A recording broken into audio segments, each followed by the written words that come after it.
எங்கே பார்த்தாலும் முட்டை மிட்டாய் முட்டை மிட்டாய்ன்னு சொல்கிறாங்களே, சரி நம்ம வீட்லேயும் ட்ரை பண்ணி பார்ப்போம்னு சொல்லிட்டு அதை பண்ணுறதுக்கான ப்ராசஸில் இறங்கியாச்சு.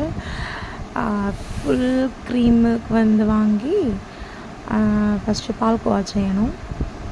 ஸ்வீட்லாம் போடக்கூடாது, ஸ்வீட்லெஸ் பால்கோவான்னு சொல்லியிருந்தாங்க.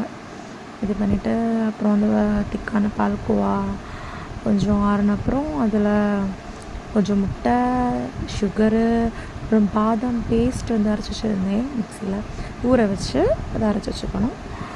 அது அப்புறம் கொஞ்சமாக ஏலக்காய் தூள்லாம் போட்டு அதில் போட்டு கிண்ணணும். நல்லா கலக்கி அப்படியே அந்த முட்டையெல்லாம் கலக்கி அப்படியே விடும்போது சாட்டிஸ்ஃபைடாக இருந்துச்சு. அப்புறம் அது நல்லா கலந்த அப்புறம் திரும்பியும் அடுப்பில் வச்சு கொஞ்சம் திக்கான கன்சிஸ்டன்சி வர வரைக்கும் கிண்டிகிட்டு இருக்கணும்.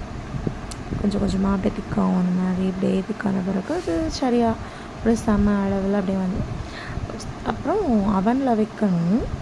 அவன் இல்லை, இவன் தான் இருந்தான். சரி இவனில் வச்சிடலான்னு சொல்லிட்டு கேஸில் பேக் பண்ணுற மாதிரி அடியில் தோசை தவாலாம் வச்சு பேக் பண்ணி எடுத்தாச்சு. எடுத்து குழந்தைங்க ஸ்கூலில் இருந்தாங்க, என் அண்ணா பொண்ணுங்க 2 பேரும், அவங்களுக்கும் எங்கள் அண்ணிக்கும் எல்லாேருக்கும் கொடுத்தாச்சு. நல்லா ருசித்து சாப்பிட்டேன். எல்லாம் ஓகே, டேஸ்ட்டும் சூப்பராக இருந்துச்சு.